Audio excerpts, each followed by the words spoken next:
Bonjour à tous.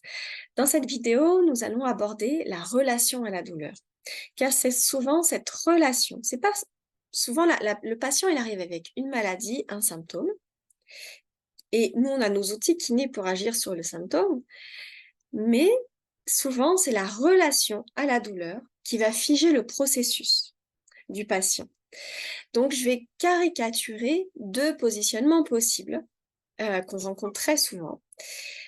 Et après, on peut chacun osciller d'une phase à une autre, on peut chacun avoir ces 2 façons de réagir à nos symptômes, mais c'est important de les conscientiser et en séance de kiné aussi, je trouve ça important de les nommer avec le patient pour l'aider à cheminer avec.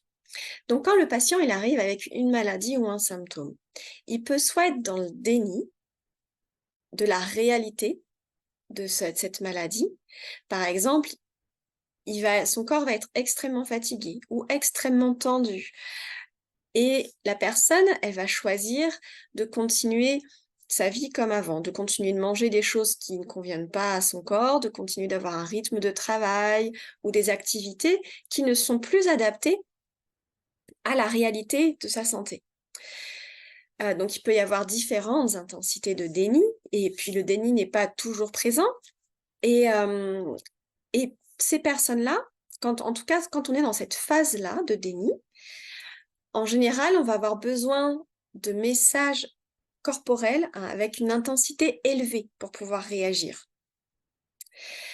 Donc ça, c'est pour les personnes qui sont ou en tout cas les phases, parce que je pense qu'on peut tous, à certains moments de notre vie, être dans le déni de certains symptômes ou d'atteindre une certaine limite avant de réagir. Voilà. Donc ça, c'est une première réaction qu'on peut avoir, avoir de la difficulté à comprendre la réalité de nos symptômes. Ensuite, une autre réaction possible, c'est l'angoisse. Donc des personnes qui vont arriver avec la douleur, qui ont mal dans une partie du corps ou qui ont une maladie et donc déjà des difficultés, directement liées à ces symptômes ou à cette maladie et en plus, ils vont être très angoissés ou très focalisés ou découragés ou tristes ou déprimés. En tout cas, ils vont avoir une forte réaction émotionnelle à ces symptômes et pour moi, pour que la personne elle soit vraiment accompagnée, ça demande vraiment de pouvoir accueillir, laisser place à toutes les réactions liées aux symptômes. Donc c'est important, moi dans mes séances par exemple, parfois je cherche à comprendre qu'est-ce qui fait peur au patient quand il a mal? Est-ce qu'il a peur de devoir arrêter de travailler? Est-ce qu'il a peur de devoir arrêter certaines activités qu'il aime faire? Est-ce qu'il a peur du handicap? Souvent ça a besoin d'être nommé. Et accueilli aussi, de créer de la place pour ça. Et ce qui est important aussi pour le patient, c'est de prendre conscience de la réalité liée aux symptômes et de toute la charge émotionnelle liée à la réaction aux symptômes, qui a besoin d'être accueillie.